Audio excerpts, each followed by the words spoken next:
Everyone, welcome to today's video. We have another Riders Republic video in view, so let's jump into it. So today we're looking at Zen Mode. This is the open world exploration and I don't even know what you want to call it, peace of mind or whatever it is aspect of this game. This is where you just go into open world. You can fast travel anywhere you want to go, and you can pretty much just move around the world very freely. You can change your particular gear and tools, and you could just basically traverse. Like right now I'm biking on a snow plane, and that's not good. So I just pretty much change. And this is what I really enjoy about this particular mode. You can go whichever direction you want. You can go whichever route you want to go.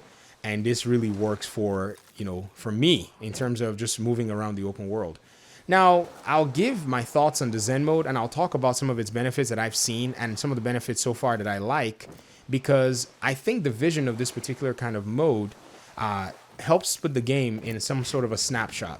Now, what I mean by that is Riders Republic is a really huge game. And this might be something that, everybody might say, duh. I mean, look at the open world and all of that. But I think it's a little bit more than that. So what I mean by it being a very huge game is in terms of the character and the control and the camera scheme, Riders Republic really is a game that is very heavy on that side, the core design of what the game is about. So let me explain what I mean by that character control and player thing.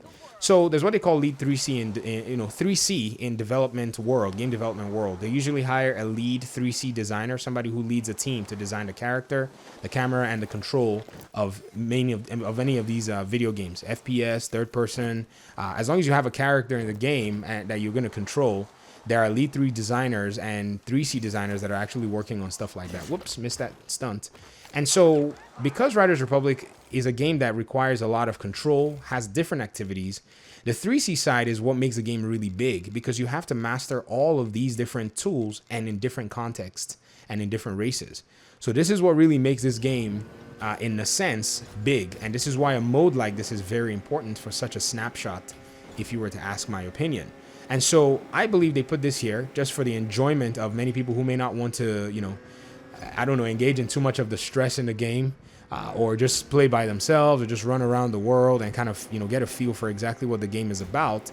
But the more important aspects are, in my opinion, that 3C side of things. Now, there's also the little added benefit of honing down your controls and learning a little bit more about the game, that I think a mode like this can actually benefit you if you basically were to engage in it. Now, keep in mind, you can do the same thing in the regular open world where there are, the ghosts or other people playing in the social areas, and that's not really a big deal. But I really do like the way the Zen mode gives you all of the freedom, lack of distractions, and if you really want to master this game, you really can do that. So these are some of the things that I do see in terms of this mode being very critical, and in my opinion, one of the best modes in the game. That's, apart from the competitive side and even the regular open world of progression, leveling up, getting your player to be able to get more and more items and all of that.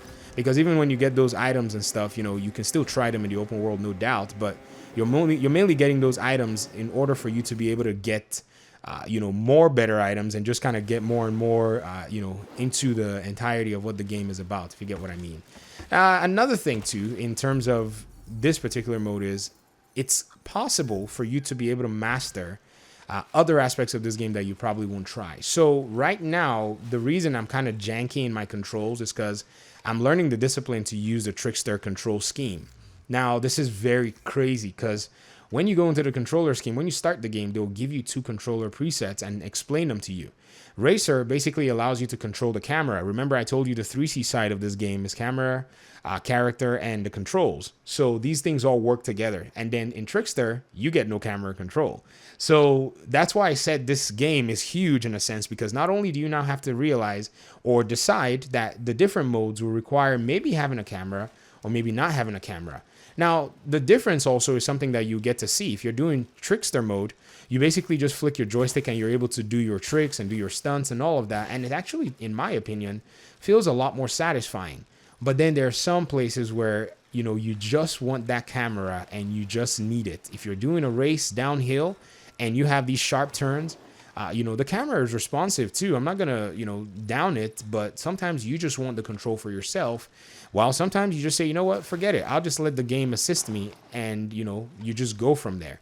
So these are some other considerations as a player that you really have to take and keep in mind. So you know, not only do you have this huge open world for you to experiment and try all of these things, but you're getting the benefit of honing down your craft, honing down and just enjoying the game at a different pace that, you know, is not necessarily available to you in the regular world. So this is why I like this particular mode, and this is why I like this particular aspect of the game. I'm trying all kinds of crazy stuff with my skiing.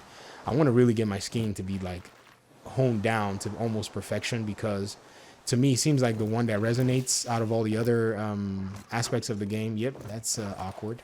Oh, look at me doing stunts on rocks. But anyways, I'd love to hear your thoughts about the Zen mode. For those of you who have not necessarily tried it, what do you think about it so far? Do you think it's something that is necessary for the game? I think it really does add a lot. I think the fact that you could just basically make your way around the entire map, you know, and go to different arenas, and, you know, I want a 2D map, and you can do a 2D, 3D map in this game, so I like that. But you could just make your way to some of the arenas. There's some hidden arenas in this particular map that you probably want to get yourself to. One of them is the Cascade Canyon Playground. There's another one called the something Abyss. It's this one here, the Abyss Arena.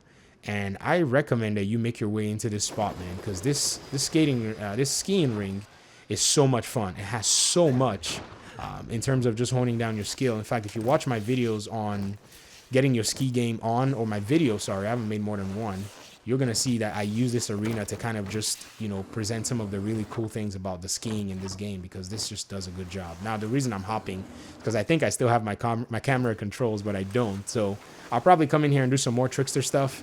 That should be fun. And, you see what I mean. Anyways, talk to you guys soon. Peace out.